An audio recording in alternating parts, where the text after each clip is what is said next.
Bonjour la team, on se retrouve encore aujourd'hui pour une nouvelle vidéo qui va nous amener directement au Congo Kinshasa. Si tu viens de découvrir la chaîne, abonne-toi à moi, like la vidéo, commente la vidéo. En effet, il se passe de nouvelles choses là-bas. Une purge qu'on n'a jamais vue au passé s'y déroule.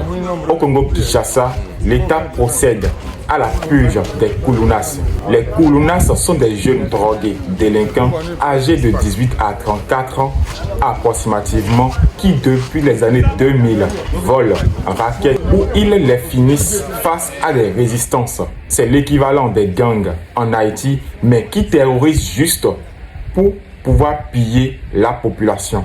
C'est aussi l'équivalent des microbes en Côte d'Ivoire et au Cameroun. L'État congolais, face à cette insécurité incessante et galopante, a pris la décision et a exécuté 120 bandits urbains et prévoit faire subir le même sort à 70 autres dans les prochains jours. Comment se déroule cette purge de ces jeunes microbes? Selon l'actualité, un média d'information, les Kulunas ont été transférés dans la prison d'Ajanga, située dans le nord-ouest du Congo, d'où 45 ont été finis en fin décembre et les 57 au cours des dernières 48 heures. Un autre vol avec les 70 autres Kulunas en provenance de Kinshasa atterrit à Ajanga, attendant impérativement son sort. Selon le ministre de la Justice Constant Moutamba, le dimanche 5 janvier 2025, le troisième lot sera exécuté et les deux premiers ont déjà subi la mesure d'exécution. Est-ce vrai? Quelle est l'image que vend le Congo sur la scène internationale avec la purge des jeunes Kulunas? Les autorités n'ont-ils pas trouvé autre moyen pour gérer cette crise? Avec les problèmes dans le Nord Kivu, n'est-ce pas le moment de former des personnes sans pitié afin d'agir sans pitié contre des rebelles pour défendre leur territoire?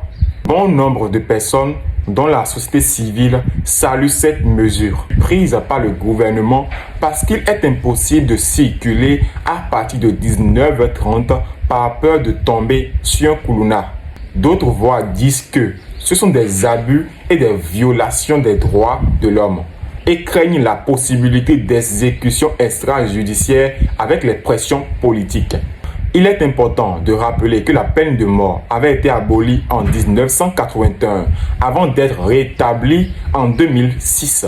C'était en 2003, sous le régime du président Joseph Kabila, que le monde a assisté à la dernière exécution dans le pays. Alors, le 15 mars, le gouvernement annonce la reprise des peines capitales, mais seulement pour les militaires accusés de trahison. 8 soldats ont été condamnés à mort en mai pour avoir fui le camp de bataille. 25 autres ont été reconnus coupables d'infractions de la même nature en juillet. Il faut cependant retenir qu'aucun d'entre eux n'a toutefois été exécuté. Selon les internautes qui n'y croient pas encore comme moi, le gouvernement congolais brandit le bâton ou tire la ceinture pour menacer de chicoter les Kulunas afin de raisonner ceux qui sont encore en liberté. Dites-moi en commentaire ce que vous pensez de ça. Nous vous reviendrons quand on aura de nouvelles informations. Merci à vous.